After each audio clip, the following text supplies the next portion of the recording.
Olá, tudo bem? Meu nome é Antônio Chaves e esse é o Econatura e Comenta. E hoje a gente vai conversar sobre um projeto que, de certa forma, pretende trazer de volta à vida o mamute lanoso, uma espécie de mamute que habitava principalmente as regiões frias do hemisfério norte e está extinta há mais de 4.000 anos. Mas antes da gente começar, se você ainda não conhece o Econature, eu convido você a conhecer um pouquinho mais sobre o projeto através do nosso site, que é o primeiro link na descrição desse vídeo. Lá você vai encontrar todos os nossos conteúdos, desde as redes sociais como o Instagram, o Facebook e o LinkedIn, até os vídeos, podcasts, cartilhas e e-books. No nosso site você também vai encontrar os nossos eventos, como o Cine Construção, o Clube do Livro e algumas palestras. Você vai ter acesso a algumas gravações de eventos passados e ao link para inscrição nos próximos eventos. E se você gostar do que você encontrar lá, ou se você já nos acompanha e gosta dos nossos conteúdos, eu convido você também a apoiar o projeto sendo nosso padrinho. Para isso, basta acessar o segundo link na descrição do vídeo, fazer o seu cadastro no site do Padrim e escolher a melhor categoria de apadrinhamento para você, tanto no valor que você pode contribuir com o projeto, quanto nos benefícios que você vai ter direito sobre os nossos conteúdos. Passados os recados, bora deixar de lenga-lenga e vamos conversar então sobre esse papo do mamute voltando à vida.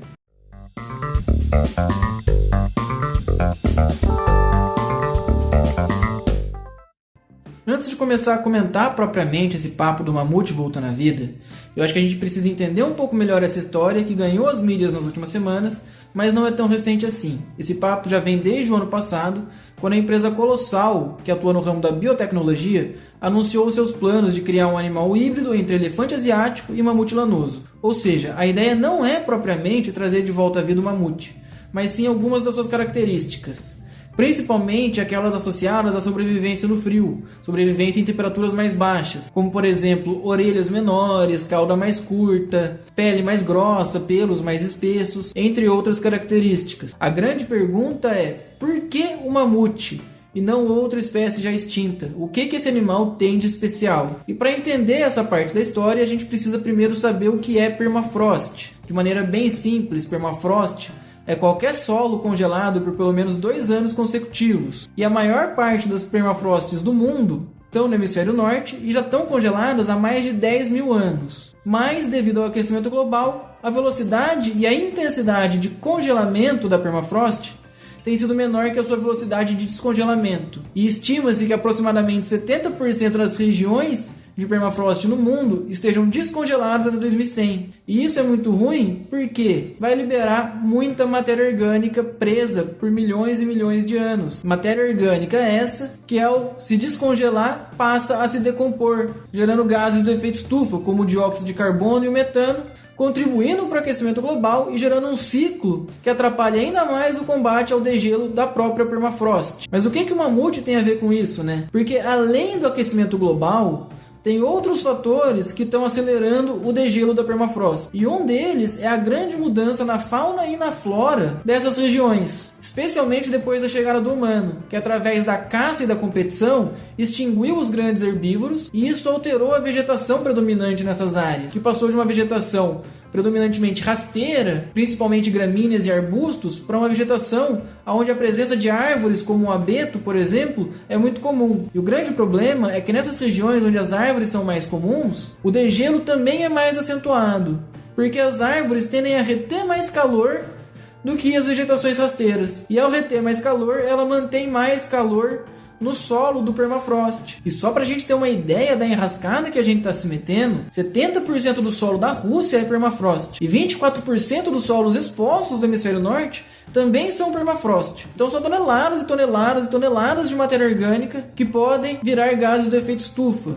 Então é um problema que a gente precisa resolver logo. E é nesse ponto da história que entram 2 personagens importantes para nossa conversa. O primeiro é o geofísico e ecologista russo Sergei Zimov, que é diretor da Estação de Ciência do Nordeste de Cherskasy, na Rússia, e também o geneticista norte-americano George Church, que é cofundador da empresa Colossal. Falando primeiro do Sergei Zimov, então, ele estuda o permafrost desde os anos 80, e em 1996 ele fundou o Parque Pleistoceno, dentro da Estação de Ciência onde ele é diretor. E ele já vem há muito tempo alertando sobre os perigos do degelo acelerado do permafrost. E sabendo das características do permafrost durante o Pleistoceno, a grande sacada que ele teve foi introduzir grandes herbívoros como alces, bisões e renas dentro do parque para ver quais seriam os impactos desses animais, e ele percebeu que esses animais podem ajudar sim no combate ao degelo acelerado do permafrost. Ele percebeu que esses animais têm compactado o solo no meio do parque e que esse solo compactado pode atingir temperaturas até 4 graus mais baixas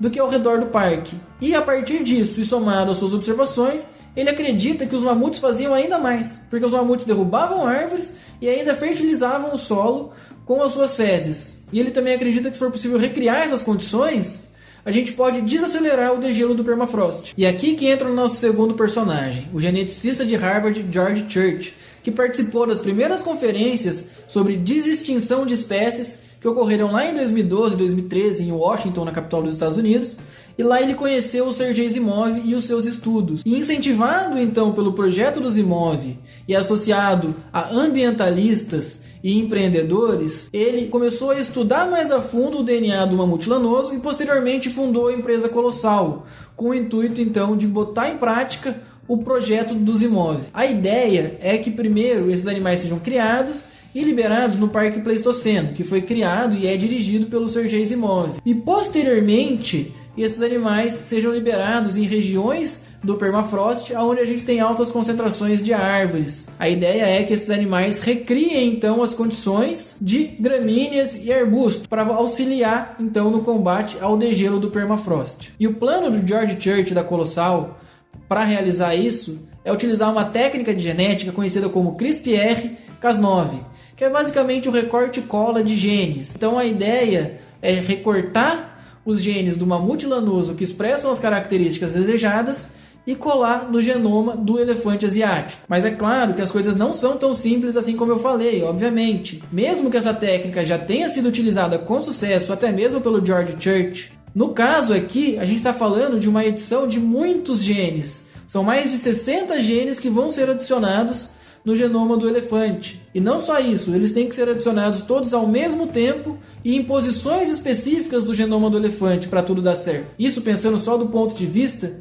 da técnica genética que vai ser utilizada. Quando a gente pensa na criação do híbrido como um todo, a gente ainda tem que levar em consideração o fato de que o elefante é um animal que vive muito tempo e que tem uma gestação longa. Então a gente tem dois grandes problemas. O primeiro é como ser sustentável. A empresa Colossal garante que só vai utilizar útero artificial na criação dos híbridos, garantindo assim que nenhum elefante vai ser retirado da natureza e que o projeto vai ser sustentável nesse sentido, especialmente porque o elefante asiático também é uma espécie ameaçada de extinção e que pode ser salva por esse projeto. Mas não só isso, nenhum animal criado em laboratório até hoje sobreviveu após a gestação e o parto mais do que semanas. Então, como fazer com que um animal tão longevo como o mamute sobreviva tempo suficiente para recolonizar ambientes e regiões de permafrost? Então, esse ainda é um caminho longo a ser percorrido, que com certeza vai encontrar os seus percalços. Mas, chegando lá, o que um animal híbrido implicaria? Quais são as implicações ambientais? Quais são as implicações éticas? E é aqui que a gente começa a refletir um pouco mais sobre toda essa história. Para começar, com certeza esse é um dos projetos mais ambiciosos da nossa história. A ideia da desextinção de uma espécie não é nova. A gente tem vários exemplos, como os filmes do Jurassic Park. Mas realmente fazer isso tem questões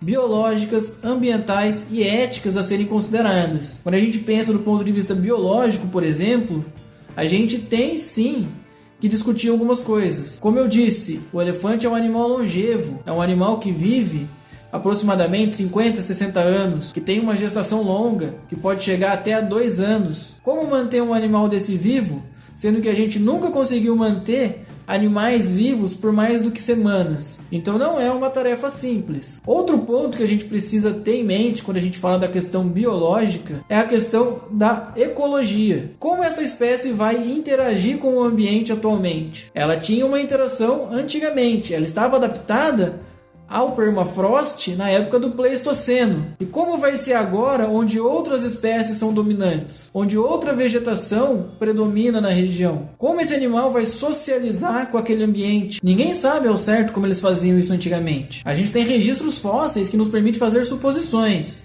mas nada 100% concreto sobre como esses animais interagiam com a natureza antigamente. Então como será que eles vão interagir hoje? A grande pergunta é qual vai ser o impacto da introdução de uma espécie que gera tantas modificações ambientais, ou que tem o potencial de gerar tantas modificações ambientais. Porque mesmo que essas espécies tenham habitado regiões de permafrost, quando elas existiam, isso foi há mais de 4.000 anos. Todo o cenário é diferente. E se o tiro for pela culatra? E se tudo der errado? E o pior é que a gente não tem estudos que nos dê uma base científica melhor para arriscar um projeto tão ambicioso. O George Church e o Asimov, eles garantem que isso vai ser só benéfico, tanto para o ambiente de maneira geral, mas para todas as espécies que vão estar interagindo com o mamute. Mas a falta de estudos que possam indicar que isso realmente tem um grande potencial de dar certo, ainda deixa uma grande dúvida. Ainda parece muito um filme, um Jurassic Park, uma coisa lúdica, uma ideia que a gente tem, uma vontade que a gente tem de trazer de volta à vida uma espécie extinta, de conviver com uma espécie que a gente não tem mais a chance de conviver hoje, do que realmente um projeto com um potencial grande de ter um impacto biológico e ambiental mais bacana. Então, eu enxergo esse projeto um tanto irresponsável nesse momento, sem tanta informação, porque as sequelas podem ser mais graves do que os problemas que a gente enfrenta atualmente. Aproveitando o gancho, as questões éticas do projeto são mais complexas ainda. Por exemplo, a ideia da desextinção de uma espécie não é nova, como eu já mencionei. Então, trazer de volta à vida o mamute, no atual cenário capitalista, com certeza vai ter um valor econômico elevado. E o que vai ocorrer quando pessoas ambiciosas estiverem fazendo parte desse projeto e estiverem prestes a realmente criar um animal híbrido de mamute? E isso nos leva a dois questionamentos. O primeiro relacionado à bioética. Qual é o nosso direito de manipular a vida? Como a gente pode garantir que nenhum híbrido que vá nascer durante todo o projeto vai sofrer ou vai sofrer o mínimo possível? Como vão viver os primeiros animais criados, mesmo que eles não sobrevivam muito? Essas são questões que todo cientista ético precisa responder quando o seu estudo envolve a vida de um outro organismo. E o segundo ponto é quem toma as decisões. Quem teve a ideia de criar um mamute híbrido e soltar no permafrost? Sabe-se que diversos povos indígenas, especialmente da etnia Inuit, vivem nessas regiões. Eles tomaram alguma decisão na criação desses mamutes? Eles decidiram pela reintrodução desses animais na região onde eles sobrevivem há milhares de anos? Então são pequenas perguntas que não foram respondidas. Mais uma vez, o George Church e o Sergei Asimov garantem que ninguém vai ser impactado, incluindo os povos indígenas. Mas sem estudos não há garantias. Mesmo com estudos, não há tantas garantias assim. Sem estudos, as garantias são menores ainda. Então esses povos podem sim ser impactados. E eles precisam ter poder de decisão sobre uma questão tão grande quanto a introdução de um mamute exatamente na região onde eles vivem. Se isso tem força para gerar um impacto global, o que dirá um impacto local? E o que dá para a gente perceber então é que ainda existem muitas questões para serem respondidas. Questões biológicas, questões ambientais, questões éticas. São diversas áreas que ainda necessitam respostas sobre um projeto tão ambicioso como esse. Mas a gente sabe que quem toma as decisões é quem tem o dinheiro. Então é aguardar as cenas dos próximos capítulos e torcer para que tudo dê certo, porque resumir a solução do problema do degelo do permafrost ao retorno do mamute é pouco demais, mas aparentemente é o plano que a gente tem agora, é o que a gente precisa torcer para dar certo. Bom, por hoje é isso. Se você quiser saber um pouquinho mais sobre o assunto, aqui na descrição do vídeo tem algumas referências. E se você gostou do vídeo, ou tem algum comentário ou alguma sugestão para esse quadro ou qualquer outro quadro do nosso canal, deixa aqui nos comentários. Dito isso, valeu e até a próxima!